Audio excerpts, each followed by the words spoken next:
Welcome to .NET Debugging, Tracing and Instrumentation video series. Now in this whole video series we have approximately 3 to 4 videos, and in this whole 3 to 4 videos we are going to cover 3 important points. First we'll start off with some simple vocabularies. We'll try to get a grasp of simple vocabularies like instrumentation, debugging, tracing. Now all of these vocabularies look very much similar in terms of meaning, but they have a huge difference between them, in what scenarios we'll use them. Once we understand the basic vocabularies, the next step would be that we would like to understand how we can use the trace attribute in ASP.NET to do tracing. And once we understand that, finally what we'll do is we'll look into trace listeners, sources and switches, and basically we'll see the complete .NET instrumentation end to end. Diagnosing an application during development or coding phase is very easy. Why? Because you have the Visual Studio IDE with you, you have the necessary tools with you. So basically, you have the Quick Watch windows, you have the Add Watch windows, you have F10, F11. So you can go step by step in the code and you can know what is happening. But as soon as the code goes on the production server, as a best practice on the production servers, you do not get Visual Studio IDE. So over there, diagnosing an application or finding a defect in an application is like fighting with a lion, without a knife. So diagnosing, application in production server, it's more of an art. In other words, because there is no Visual Studio IDE, you will sometimes go and use the SQL Server Profiler. You will go and look into the event viewer. You will go and write something to a file. You will go and speak with the end user and say that, hey, what button did you click? Where did you go and what did you do? So diagnosing an application on production server is more of a art. Where probably you can use the orthodox or you'll be using the orthodox as well as the unorthodox way of finding a defect. So let's first go ahead and define instrumentation. Once we have defined instrumentation, then we will go towards debugging and tracing. So instrumentation is nothing but it's the ability of the application by which we can monitor the application. We can monitor the execution path of the application at critical points. For example, you have application, so it has a login process, then probably there are some menus on which the user clicks. There is some kind of add, update, delete functionality. So these are like critical points of the application, where you would like to monitor, did that button click execute, or was there some problem, etc., etc. So instrumentation is nothing but it's the ability to monitor the application. Now there are two subsets of the instrumentation. One is debugging and tracing. Okay, so basically these are two other subsets of instrumentation. Now instrumentation, basically you're going to use in two scenarios, right? One is during the development and the other one is on the production. So basically you would like to instrument your application in two scenarios, in the development phase as well as in the production phase. When you monitor your application execution, in the development phase, it's called as debugging.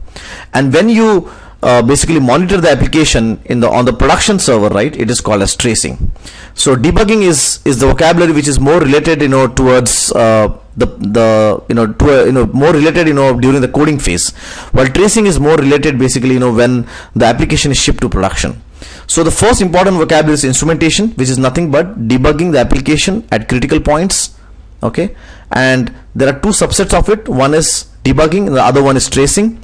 Debugging is nothing but your simple Visual Studio IDE which you do F11, and tracing is basically when you go to the production server, when there is no Visual Studio IDE and you want to basically find if the critical point was executed, if the critical path has been executed, then you will use tracing. So instrumentation is the main set, debugging is during development phase, and while tracing is on the deployment server or on the production server. In this whole video series, we are going to concentrate more on tracing rather than debugging. Why? Because debugging is pretty easy and many developers are aware of different debugging techniques like F10, F11, Add Watch windows, Quick Watch windows, etc. So I'll not be spending too much time on debugging, but let's spend a lot of time on tracing more, because that's a topic which is more untouched. Now, in order to understand tracing well, here's a sample application which you can see on the screen. By using this application, I will try to replicate a real-world ASP.NET application which runs on production server.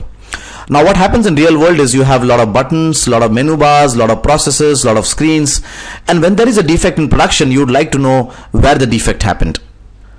In this ASP.NET application, we have 3 buttons now, you can see, and what I'm doing is I'm generating an exception randomly. So what I'm doing here is, you can see that basically I have created a random object. Okay, the random object which helps us to create random numbers. So basically there's a random class which belongs to the random namespace. So what I'm doing is, in the page load event, right, I'm just generating a random number from 1 to 5, and then for each one of these buttons, right, if you say let's say you go to button 1, I'm saying that if the random number is true, 2, throw up exception. For button 2 click, I'm saying, if the random number is 3, throw up exception. And same for button 4, I'm saying if the random number is 4, throw up exception. So in other words, I'm generating now, errors randomly depending on the random number. Now what I'm going to do is, basically I'm going to host this application on production server. So I'm going to go and deploy this application on IIS. And whenever the error happens, I will not come to know from where the error is. So this is a typical scenario what happens in application. You are browsing through a screen, or you are browsing through a wizard or through a process, and suddenly there is an error, and you would like to know, where the error happened and how did it happen, right? So what I'm going to do is, I'm going to go and build this application, and I'm going to publish this application, on a simple IIS which is hosted on my server at this moment. Now, before I deploy this application on the server, as a best practice, what people do is basically, they would like to ensure that, whenever there is an error on the application, right, it should not be displayed to the end user. So in other words, for example, if your program crashes, you don't want the end user to see that, okay, line 14, .cs file, there's a problem, etc. You would like to show him some kind of a generic error. So what I'm doing is, I have gone to the web config file of the ASP.NET application, and I'm saying over here is that basically whenever there is any kind of errors, please go and on the custom errors. So what I've done is, I have made the custom errors on here, and whenever there is an error, basically it will just go to the generic error page over here. So now what will happen is, on the production server side, I will never come to know what is the error that has happened on my application. So let me just build this, run this, and let me just go and publish this website. So build publish, I'm going to go and publish this website on div dshiv123. So publish it. Now on the IIS, I have created a simple virtual directory here called as shiv123, and I have hosted my website on that virtual directory. So if you go and basically explore it, you can see that basically all my files are listed over here which I had published. So let me go and run the browser, and let me go and run the application over here. So let me first paste the URL, and you can see that basically my application is running over here. Now let's do one thing, let's start clicking on these buttons, and basically let's see that what happens. So let me go and start clicking on these buttons now, and now there is an error. Now you can see that basically now I'm not able to figure out that when did the error happen. Did the error happen when I clicked on button 1, button 2, button click, So in real-time scenarios, what is possible is that basically you have hosted an application on the production server, and suddenly there is a problem, and you would like to know that where the problem happened, on which event the problem happened. So now the next question arises is that basically how can tracing help us, basically to understand that which button had a problem. So what should we do with the same, or how should we actually enable tracing in ASP.NET? Now in order to basically trace what happened in the application, what we have to do is, we have to go to the web config file of the application, and we have to say that trace enabled is equal to true, and please write the diagnostic trace to the in memory. We'll come to this later on, that what exactly this attribute does. Okay, so basically what you have to do is, you have to say that basically go and enable the trace equal to true with saying that at least I can see 10 traces, and basically do not display it on the browser. So this page output false means do not display the tracing information on the browser. So let me just save this, and let me publish this web config file on the server, and let me go and run the application again. So let me go again to my browser here, and let me go and run my trace flag, right, and now there is the error. Now in order to know that which button actually created the error, what you have to do is, you have to go to your URL and type here trace.axt. Now if you do this, right, you can go here and see the latest one. The latest one was this last one, which fired at 4:50 p.m. and at the right hand side you can see there's a view details link. You can click on this, and over here you can see that basically all the tracing information, and here's what I can see, that okay, the button click event fired, and this error happened when the button click was there, when the button click event actually executed.